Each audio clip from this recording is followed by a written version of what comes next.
Hello everyone, my name is Sania Kadri and I am going to explain the topic void agreements. Before getting into the topic, let us first understand what is an agreement and a contract. Every promise forming a consideration for each other is an agreement. So basically it is a promise made between two parties which forms a consideration. Now here the word promise is when one party makes an offer or a proposal and the other party accepts it, then it is said to be a promise. Now when you get consideration for the promise, it forms an agreement. What is a contract? An agreement enforceable by law is a contract. This is nothing but an agreement between the parties which creates mutual obligations enforceable by law. Now let's get into the main topic of presentation, that is void agreements. According to section 2G of Indian Contract Act, void agreement is an agreement not enforceable by law. So these are those agreements which are not enforced by law. Thus the parties to the contract do not get any legal redress in case of void agreements. Here the term void ab initio means the agreement which is void is treated invalid from the beginning itself. Now let's understand the agreements which are declared void. The first one is agreement by a minor. A person who has not completed his or her 18 years of age signifies as a minor. Thus an agreement with a minor is void. This is because a minor's mental facilities are not mature and they do not possess the capacity to judge what is good and what is bad for them. Example for such an agreement is a 15-year-old boy made an agreement with B to give him rupees 1000. Accordingly, this agreement is deemed to be void as it is taken place with a minor. The next agreement which is declared void is an agreement with an unsound person. An agreement made by a person whose mental health is not under his or her own control is absolutely void.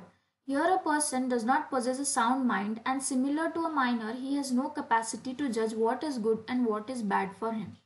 Example here is a mentally disordered man made an agreement with X to sell his scooter for rupees 20,000. This is not a valid agreement as the man does not possess a sound mind and is incapable of understanding due to his mental condition. The next agreement which is declared void is an agreement made without consideration. Every agreement has to be made for a consideration or else it will be deemed as void. Example, A promises for no consideration to give B his scooter. Here there is no consideration formed and so the agreement is void. But there are few exceptions to these. First exception is when an agreement is expressed in writing or registered under the law for the registration of documents and is made on account of natural love and affection between the parties standing in near relation to each other becomes a contract. The second exception is when it is a promise to compensate for something done. Here when it is a promise to compensate wholly or in part to a person who has already voluntarily done something for the promiser or something which the promiser was legally compellable to do, such an agreement is a contract. The next one is an agreement where both the parties are under mistake as to matter of fact. In such a case, both the parties to an agreement are mistaken about the subject matter which is essential in the contract. The subject matter may be anything such as existence, identity, title, quality, quantity or price. Example, A agrees to buy from B a horse. It turns out that the horse was dead at the time of bargain. Here neither of the parties were aware of the fact, so the agreement stands void. The next one is agreement in restraint of marriage. Every individual enjoys the freedom to marry and for this reason an agreement agreeing not to marry at all or a certain person or a class of persons or for a fixed period is void. However, an agreement in restraint of marriage of a minor is valid under the section. Example, A agrees with B for good reason that she will not marry C. This is a void agreement. The next agreement declared void is an agreement in restraint of trade. We stay in a country where doing business, carrying out trade is free for all. Thus, if anyone stops a person in trading or dealing in business, the agreement is void. There are few exceptions to these, such as sale of goodwill. Suppose, for example, I sell the goodwill of my business tomorrow to you, but I do not give you the right to sell my products. I just give you my name that you can use to sell your products. In such a situation, if you still go ahead and sell my products, then I can drag you to the court for that. The next exception is restraint among employees. Here, if the employees are signed with an agreement where they are said not to share any information to the competitors or to start the same business of their own, this agreement is not void and is valid. Another exception for this is partnership. Here, if an agreement takes place between the partners of the company that till the partnership ends, no partner is supposed to carry on another business, then these agreements are not void. Another agreement declared void is agreement in restraint of legal proceedings.